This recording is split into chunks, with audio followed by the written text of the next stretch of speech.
Oke, lanjut. Bangunlah, bangunlah, kenakanlah kekuatan Tuhan, hai lengan Tuhan. Bangunlah seperti pada zaman dahulu. Bukankah engkau adalah dia yang telah menebang Rahab dan melukai naga? Bukankah engkau adalah dia yang telah mengeringkan laut, perairan samudera raya, yang telah menjadikan kedalaman laut sebuah jalan bagi yang tertebus untuk lewat? Oleh karena itu, yang ditebus oleh Tuhan akan kembali dan datang dengan bernyanyi ke Sion. Dan sukacita dan kekudusan abadi akan berada di atas kepala mereka, dan mereka akan mendapatkan kegembiraan dan sukacita. Duka cita dan kenestapaan akan sirna. Saya suka di ayat yang ke-11 ini. Itu adalah janji bagi orang-orang yang sudah ditebus. Itu termasuk kita yang sudah membuat perjanjian untuk mengikuti jejaknya Yesus Kristus dengan seperti dibaptis, seperti lakukan tata cara Injil Yesus Kristus ya.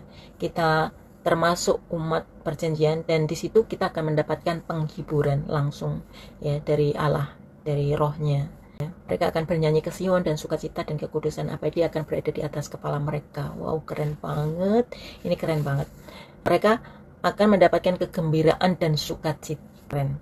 Duka cita dan kenestapaan akan sirna. Ini kita rasakan ya setiap hari sewaktu Roh Kudus dekat di dalam hati kita, mematuhi perintah-perintah Allah, kita mendengarkan atau kita dekat dengan Roh Kudus dan selalu peka terhadap suara Roh Kudus. Kita tuh ada rasa kedamaian dan sukacita di dalam hati kita setiap saat, setiap detik. Kita nggak khawatir.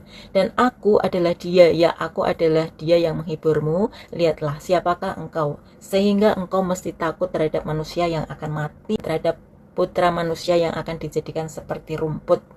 Jadi ini Tuhan, dia ingin kita memandang dia, dia ingin kita selalu berharap kepada dia. Kan di saat kita punya masalah, dia jadikan dia adalah tempat penghiburan. Dia bilang begini, aku adalah dia yang menghiburmu.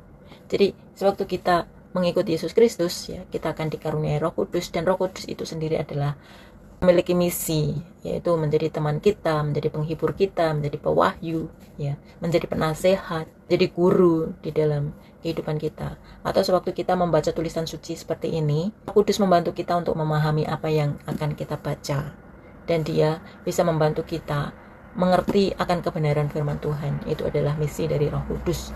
Dan melupakan Tuhan pembuatmu yang telah merentangkan langit dan meletakkan landasan bumi, dan telah merasakan takut secara berkelanjutan setiap hari karena kegeraman si penindas, seolah-olah dia siap untuk menghancurkan. Dan di manakah kegeraman penindas itu?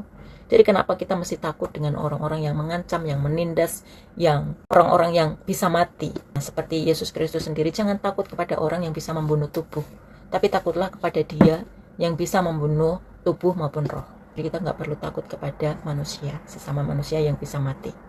Oke, di ayat yang ke-14.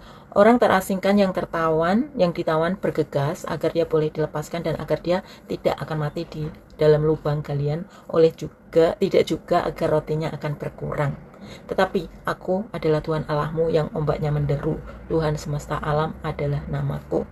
Dan aku telah menaruh firmanku ke dalam mulutmu, dan telah menutupi engkau dalam bayangan tanganku, agar aku boleh menempatkan langit dan meletakkan landasan bumi, dan berfirman kepada Sion, lihatlah, engkau adalah umatku. Ini kerennya janji-janji untuk umat yang sudah ditebus. Penyertaannya itu nyata, penghiburannya itu pasti ya. Pertolongannya tidak pernah terlambat untuk kita sewaktu kita menaruh percayaan kepada Tuhan. Saya tahu bahwa Injil Yesus Kristus itu benar-benar telah menjadi pegangan atau pedoman dalam hidup kita, untuk kita bisa rasakan roh Allah setiap waktu.